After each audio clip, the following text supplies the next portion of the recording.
Communist கட்சியுடைய தோழர்களே, பாட்டாளி மக்கள் கட்சியுடைய தோழர்களே, கண்டிப்பாக மேகதாது அணை கட்டுவது சம்பந்தமாக ஒருமனதாக தீர்மானத்தை மாண்புமிகு முதலமைச்சர் முதலில் கொண்டு வந்தார். அதில் திராவிட முன்னேற்ற கழகம் கடந்த மார்ச் மாசத்தில் ஒரு முடிவை எடுத்தது. அந்த முடிவின்படி மாண்புமிகு எதிர்க்கட்சி தலைவர் அவர்கள் ஒரு கோரிக்கையை இந்த அவையின் முன்பு வைத்தார். அதில் ஆணையம் தொடர்பாக ஒரு கோரிக்கை வைத்தார். அந்த ஆணையம் தொடர்பாக இந்த காவிரி பிரச்சனையை தொடர்பாக சட்ட நிபுணர்கள் கடந்த 25 வருடங்களாக யாரெல்லாம் இதில் பணி செய்தார்களோ, குறிப்பாக உங்களுக்கு தெரியும் தோழர் உமாபதி அவர்கள், முக்கியமாக சட்ட வல்லுநர்கள் போன்ற ஆட்சியில் கடந்த 30-40 வருடங்களாக எந்த சட்ட வல்லுநர்களுடைய அறிவுரைப்படி மாண்புமிகு முதலமைச்சர் அவர்கள் மிகப்பெரிய ஒரு டிஸ்கஷனை கொண்டு வந்து அதன்படி ஒரு மிகப்பெரிய தீர்மானத்தை கொண்டு வந்தார். அந்த தீர்மானத்தில் ஆணையம்ங்கிறதை சில பேர் தவறுதலாக புரிந்து கொண்டிருக்கிறார்கள். அதை மாண்புமிகு அமைச்சர் அவர்கள் இப்பொழுது அவருடைய உரையை நிகழ்த்துவார். அதில் விவசாயிகளுக்கும் சரி, ஏன் திராவிட முன்னேற்ற கழகம் அந்த நிலைப்பாட்டை மார்ச் மாதத்தில் எடுத்தாருங்கிற நிலைப்பாடும் சரி, அன்றைய முடிவின்படி கம்யூனிஸ்ட் தோழர்களுடைய எல்லா கட்சிகளும் அதை வரவேற்றார்கள். அதற்கப்புறம் சட்ட நிபுணர்கள் படி அவர்களுடைய அறிவுரைப்படி இதை எப்படி பாதுகாக்கணும் அப்படிங்கிற ஒரே குறிக்கோளோட எதிர்கட்சி தலைவருடைய அந்த அமெண்ட்மெண்ட்டை நம்ம எடுத்துக்கிட்டோம். அன்னைக்கு அவையில ஒரு மனதா எல்லோரும் அந்த தீர்மானத்தை நிறைவேற்றணும். அதில் சில சந்தேகங்கள் உறுப்பினர்களுக்கு இருக்கலாம். நம்மளுடைய குறிக்கோள் விவசாயிகளை பாதுகாப்பதும், முக்கியமாக காவேரியுடைய உச்ச நீதிமன்றத்துடைய தீர்ப்பையும் பாதுகாக்கிறதுல எந்த விதமான வேறுபாடுகள் கிடையாது. கண்டிப்பாக மாண்புமிகு அமைச்சர் அவர்கள் விளக்கம் கொடுத்த பிறகு பேரவைத் தலைவர்கள் கண்டிப்பாக இதில் இருக்கக்கூடிய பிரச்சனைகளை கண்டிப்பாக உங்களுக்கு பேரவைத் தலைவர்கள் கண்டிப்பாக நேரம் கொடுப்பார்ங்கிறத நாங்கள் இந்த அவையின் முன் தெரிவித்துக் கொள்கிறோம். அதுதான் எங்களுடைய வேண்டுகோள். உறுதியாக சொல்கிறோம், அனைத்து கட்சியின் சார்பாக அல்ல, ஒட்டுமொத்த தமிழக மக்களின் குரலாக, விவசாயிகளின் குரலாக, கம்யூனிஸ்ட் கட்சிகளுடைய தோழர்களுடைய குரலும் சரி, பாட்டாளி மக்கள் கட்சி தோழர்களுடைய குரலும் சரி, இது சம்பந்தமாக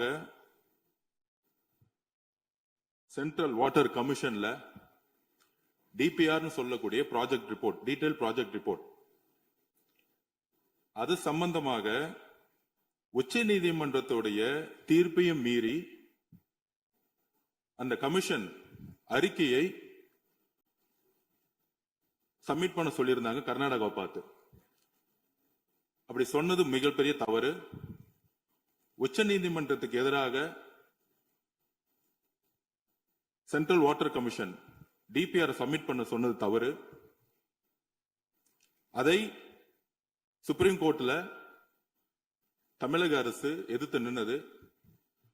15/4/26 நம்மளுடைய கேஸ் தள்ளுபடி பண்ணப்பட்டது. கேஸ் தள்ளுபடி பட்டதுன்னா உச்ச நீதிமன்ற தீர்ப்புக்கு எதிராக இல்ல, நம்ம இந்த டிபிஆர் சென்ட்ரல் வாட்டர் கமிஷன் வாங்கக்கூடாதுன்னு சொன்னதுதான் அந்த தமிழக அரசுடைய வாதம். அந்த தள்ளுபடி பண்ணப்பட்ட பிறகு டிபிஆர் சப்மிட் பண்ண மட்டும்தான் சொன்னாங்க.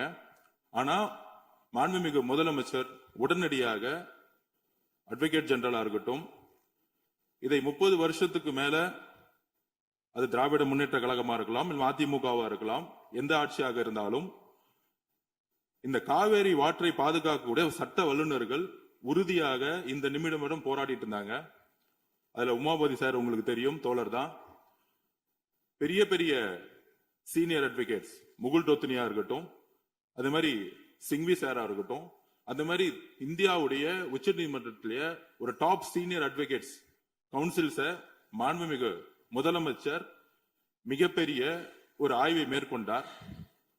அந்த ஆய்வுடைய முடிவுல இந்த காவேரி வாட்டர் கமிஷன் சொல்லக்கூடிய இந்த கமிஷன் இருக்கு, டிபிஆர் வந்து அவங்க கிட்ட சப்மிட் பண்ண, கர்நாடகாவுக்கு ஃபேவரா சப்மிட் பண்ண உடனே நம்ம சுப்ரீம் கோர்ட் போனோம். அதை அந்த கமிஷன் மேல நம்பிக்கையை இழந்துட்டோம்.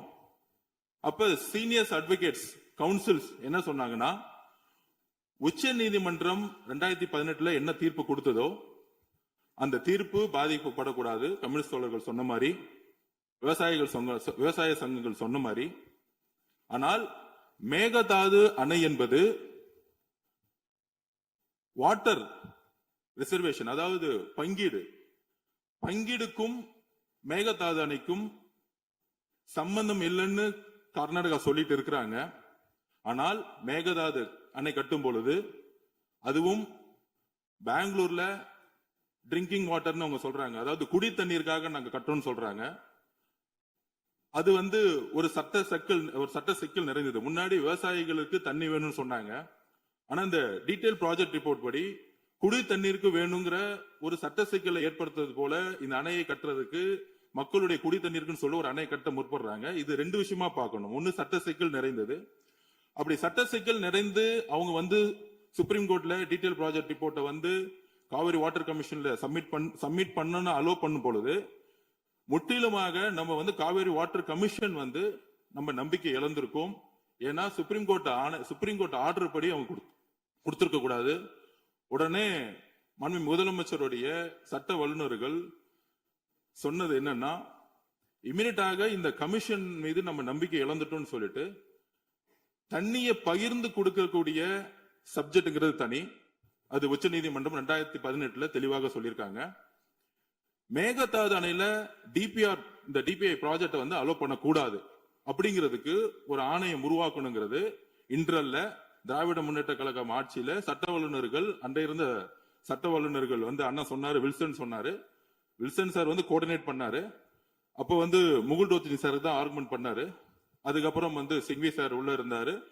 அதுக்கப்புறம் உமாபதி சார், உங்களுக்கு தெரியும், அவரும் தோழர் தான். கிட்டத்தட்ட 30 வருஷமா அவர் தான் வந்து இந்த காவேரி சம்பந்தமாக பிரச்சனைகள்லாம் வரும் பொழுது அவர் தான் வந்து கடுமையாக போராடி பல்வேறு வெற்றிகளை கொடுத்ததுல முக்கியமான ஒரு எக்ஸ்பர்ட் அவரு.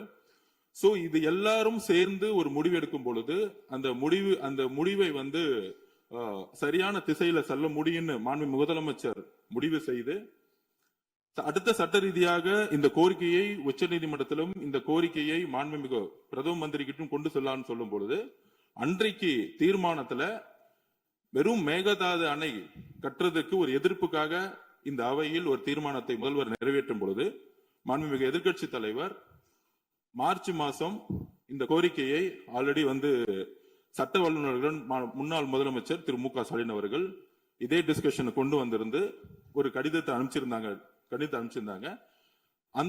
அந்த விஷயம் உடனடியாக நினைவுக்கு வந்தவுடன் மாண்புமிகு முதலமைச்சர் அதிகாரிகளுடன் மட்டும் கலந்துரையாடல, உடனடியாக சீனியர் கவுன்சில் கிட்ட உடனடியாக சட்டமன்றம் நடந்திருக்கும் பொழுதே ஒரு ஆய்வை மேற்கொண்டாரு.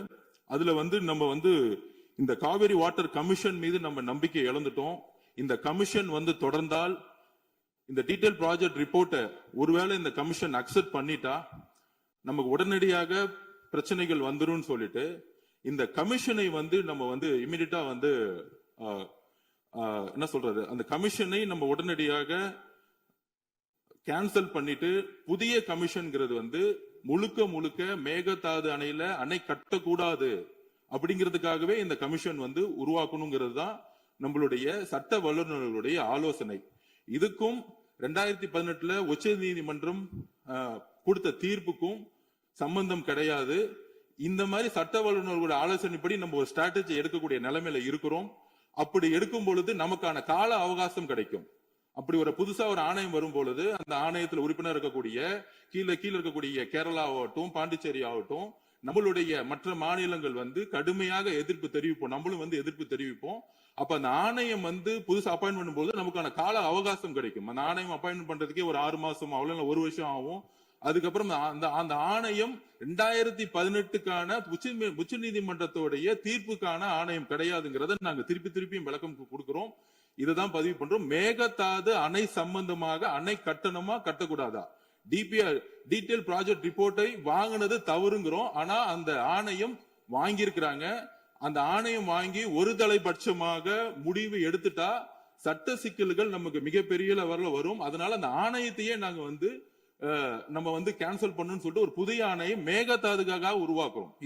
இது ரெண்டு சப்ஜெக்டா நம்ம பிரிச்சு பார்க்கணுங்கிற நம்ம ஒண்ணு உச்ச நீதிமன்றத்துடைய தீர்ப்பு, தமிழகத்துக்கு கிடைக்கக்கூடிய வாட்டருடைய ஒரு நமக்கான உரிமையை நிலைநாட்டக்கூடிய ஒரு தீர்ப்பு. அதில் நம்ம வெற்றி பெற்றுட்டோம். அதை இந்த ஆணையம் கை வைக்கவே முடியாது எப்பயும். ஆனால் கர்நாடகா குடி தண்ணீருக்குன்னு எங்களுக்கு டிஎம்சி வேணும்னு சொல்லும் பொழுது இந்த பிரச்சனை பிரியுது. முன்னாடி எப்படின்னா விவசாயிகளுக்கு தண்ணி வேணும்னு கர்நாடகா போராடினாங்க, உச்ச நீதிமன்றத்துல போராடணும். அதுக்கேற்ற மாதிரி உச்ச நீதிமன்றம் 2018 தீர்ப்பு கொடுத்தாங்க. ஆனா கர்நாடகம் அதுக்கப்புறம் என்ன ஸ்டாண்ட் எடுக்கிறாங்கன்னா, குடி தண்ணீர் வாட்டர் ட்ரிங்கிங் பொதுமக்களுக்கு பெங்களூர்ல தண்ணி இல்லைன்னு சொல்லிட்டு ஒரு சட்டம் சிக்கல் நிறைந்த இன்னொரு ஸ்ட்ராட்டஜி எடுக்கிறாங்க. அப்ப அந்த ஸ்ட்ராட்டஜியை உடைக்கணும்னா கண்டிப்பாக அன்னைக்கு மார்ச் மாசம் 2026 எல்லா சட்ட வல்லுநரும் முன்னாள் முதலமைச்சர் மு.க. ஸ்டாலின் அவர்கள் மிகப்பெரிய ஒரு விவாதத்தை நடத்தி அதுக்கேற்ற மாதிரி இந்த கமிஷனை நம்புறது, அந்த கமிஷனுக்கு எதிராக சட்ட போராட்டம் நடத்தணும்னு சொல்லிட்டு உச்ச நீதிமன்றத்துக்கு சென்றாங்க இந்த கமிஷனுக்கு எதிராக. ஆனா அந்த கமிஷனுடைய பரிந்துரையை உச்ச நீதிமன்றம் சொன்னாங்க, டிபிஆர் ப்ராஜெக்ட் தானே கொடுக்குறாங்க, டீடைல் ப்ராஜெக்ட் ரிப்போர்ட் தானே கொடுக்க போறாங்க, அவங்க முடிவு எடுக்க போறது இல்ல, ப்ராஜெக்ட் ரிப்போர்ட் மட்டும் கொடுக்கட்டும் அப்படின்னு தான் உச்ச நீதிமன்றம் நமக்கு எதிரான தீர்ப்பு கிடையாது, டீடைல் ப்ராஜெக்ட் ரிப்போர்ட்டை அந்த கமிஷன் கொடுக்கணும்னு சொன்னதுனால நம்ம உடனே அடுத்த ஸ்டாண்ட் எடுக்கணும். ஏன்னா ஒரு தலைப்பட்சமாக அந்த டீடைல் ப்ராஜெக்ட் ரிப்போர்ட்டை உடனடியா வாங்கி உடனே 3-4 மாசத்துல இல்ல 6 மாசத்துல முடிவெடுத்தா ட்ரிங்கிங் வாட்டர்னு சப்ஜெக்ட், அதாவது குடி தண்ணீர்ங்கிற சப்ஜெக்ட் சட்ட சிக்கலுக்குள்ள போக கூடாதுங்கிறதுக்காக தான் நம்ம புதுசா ஒரு ஆணையம் மேகதாது அணை கட்டக்கூடாதுங்கிறதுக்காக ஒரு ஆணையத்தை இது சம்பந்தமாக உடனே உருவாக்கணுங்கிறோம். ஏன்னா இப்ப இருக்கக்கூடிய ஆணையம் நாம் நம்பிக்கை இழந்துட்டோம். இதனாலதான் மாண்புமிகு எதிர்கட்சி தலைவரும் ஒரு ஆணையத்தை புதுசா உருவாக்குங்கிறது ஒரு உமாபதி சார் ஆகட்டும், சீனியர் அட்வொகேட் கவுன்சிலுடைய கடந்த 30-40 வருஷமா நம்மளுடைய விவசாயிகளுக்காக யாரெல்லாம் சட்ட ரீதியா சட்ட வல்லுநர்கள் போராடினாங்களோ அவங்களுடைய அறிவுரைப்படி மாண்புமிகு முதலமைச்சர் இந்த முடிவை எடுத்து இந்த சட்டசபையில மாண்புமிகு உறுப்பினர் திருத்தல் தீர்மானத்தை கொடுத்தோம். இதுதான் எங்களுடைய பதிவு. உறுதியாக நாங்கள் சொல்லுகிறோம், கம்யூனிஸ்ட் தோழர்கள் எங்களுக்கு தெரியும், உங்களுடைய பிரதிநிதித்துவம் எங்களுக்கு தெரியும். நம்மெல்லாம் ஒரே கூட்டணின்னு சொல்றதோட தமிழக மக்களுக்காக ஒரே இடத்துல விவசாயிகளுக்காக எப்பொழுதும் நம்ம குரல் கொடுப்போம். அதை நாங்கள் உறுதியாக சொல்லுகிறோம். மாண்புமிகு முதலமைச்சர் உச்ச நீதிமன்ற தீர்ப்பின்படி நம்மளுடைய உரிமையை எப்பொழுதும் நிலைநாட்டுவார். இது ஒரு லீகல் ஸ்ட்ராட்டஜி அப்படிங்கறத நாங்க பதிவு பண்றோம். நன்றி. மாண்புமிகு பொதுப்பணித்துறை அமைச்சருடைய விளக்கம், அதே போன்று மாண்புமிகு நீர்வளத்துறை அமைச்சருடைய விளக்கமே போதுமானது என்று நான் கருதுகின்றேன். மேற்கொண்டு உறுப்பினர்கள் மேகதாது குறித்து அரசனுடைய தீர்மானம் ஏகமனதாக நிறைவேற்றப்பட்ட பிறகு மாண்புமிகு நீர்வளத்துறை அமைச்சரும் மாண்புமிகு பொதுத்துறை அமைச்சரும் விளக்கமான கருத்துக்களை எல்லாம் இங்கே சொல்லிய பிறகு விவாதம் தேவையில்லை என்று கருதுகின்றேன். நான் உறுப்பினர் காமராஜ் அவர்கள் பேசுங்க. நீங்க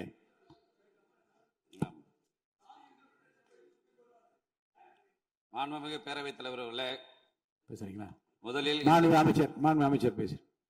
கம்யூனிஸ்ட் தோழர்களுக்கு ஒரே ஒரு வேண்டுகோள், கர்நாடக அரசு ஸ்ட்ராட்டஜி மாத்திருக்குங்கிறத நாங்க பதிவு பண்றோம். அதாவது விவசாய தண்ணீருங்கிற ஒரு ஸ்ட்ராட்டஜிக்காக நம்ம போராட்டிட்டு இருந்தோம். 2018 நம்ம வெற்றி பெற்றோம். அதுதான் டிஎம்சியை தமிழ்நாட்டுக்கு எவ்வளவு, கேரளாக்கு எவ்வளவு, பாண்டிச்சேரிகளும் தனியா பிரிச்சு கொடுத்து நம்மளுடைய மிகப்பெரிய வெற்றியை பெற்றோம். ஆனால் அதற்கப்புறம் அந்த வெற்றிக்கு அப்புறம் கர்நாடக அரசு தன்னுடைய அதாவது லீகல் ஸ்ட்ராட்டஜின்னு கூடிய ஸ்ட்ராட்டஜியை மாத்துறாங்க. எப்படி மாத்துறாங்கன்னா, ட்ரிங்கிங் வாட்டர் குடி தண்ணீர்னு சொல்லிட்டு ஒரு ஸ்ட்ராட்டஜியை மாத்துறாங்க. இதுதான் விவசாயிகளும் சரி நம்மளுடைய தோழர்களும் புரிந்து கொள்ள வேண்டும். ட்ரிங்கிங் வாட்டர் ஸ்ட்ராட்டஜி அப்படின்னா குடி தண்ணீர்னு வரும் பொழுது அது ஒரு அடிப்படையான ஒரு முக்கிய பாலிசியா மாறும் பொழுது உச்ச நீதிமன்றத்துக்கு அவங்க அப்படி கொண்டு போறாங்க. இந்த டேம கட்டுறதுக்கு குடி தண்ணீருக்கு தான் நான் கொண்டு போறோம், விவசாயத்துக்காக நான் கொண்டு போலன்னு சொல்லும் பொழுது அதுக்கான ஸ்ட்ராட்டஜியை நம்மளும் எடுக்கணும். அதுக்காக தான் இந்த முன்னாடி இந்த கமிட்டி ஆகட்டும் கமிஷன் ஆகட்டும் எல்லாமே விவசாயிகளுடைய வாழ்வாதாரத்துக்கும் தண்ணிக்காகவும் உருவாக்கப்பட்டது, விவசாயிகளுக்காக உருவாக்கப்பட்டது. ஆனா கர்நாடகாவுடைய ஸ்ட்ராட்டஜி குடி தண்ணீர்.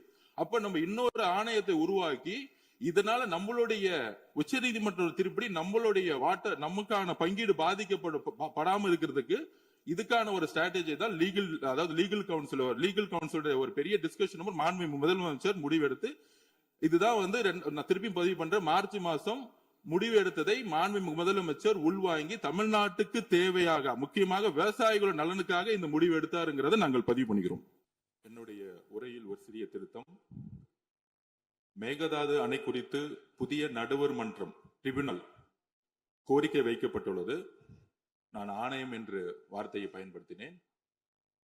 அதற்கு பதிலாக ட்ரிபியூனல் புதிய நடுவர் மன்றம் ட்ரிபியூனல் கோரிக்கை வைக்கப்பட்டுள்ளது. புதிய ஆணையம் அமைப்பது குறித்து எந்தவித முன்மொழிவுகளும் இல்லை என்பதை இந்த அவைக்கு முன்பு நான் தெரிவித்துக் கொள்கிறேன். புதிதாக கோரப்பட்டுள்ள புதிய நடுவர் மன்றம் ட்ரிபியூனல் மேகதாது அணை மற்றும் உபநீர் பிரச்சனை மட்டுமே எடுத்துக்கொள்ள இயலும் என்ற கருத்தினை மீண்டும் பதிவு செய்ய விரும்புகிறேன். அதாவது இந்த ட்ரிபியூனல்ங்கிறது எதுக்குன்னா, மேகதாது அணை விஷயமாக நம்ம கட்டக்கூடாதுங்கிறோம். கர்நாடகா கட்டணும்னு சொல்றாங்க. அதுலயும் குடிநீர் தண்ணீருக்காக கட்டணும்னு சொல்றாங்க. அது விஷயமா தான் ட்ரிபியூனல் அமைக்கணும்னு சொல்றோம்.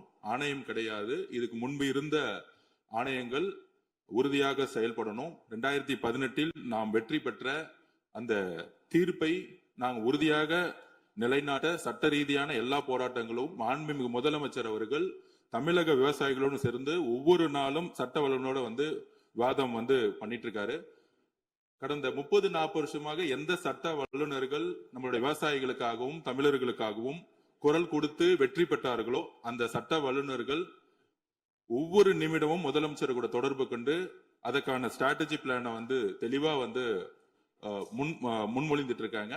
உறுதியாக நாங்கள் மீண்டும் கூறுகிறோம், தமிழக விவசாயிகளுடைய உரிமைகளையும் தமிழகத்துடைய உரிமையும் மாண்புமிகு முதலமைச்சர் அவர்கள் உறுதியாக நிலைநாட்டுவார் என்கிறதை நாங்கள் பதிவு செய்கிறோம். நன்றி.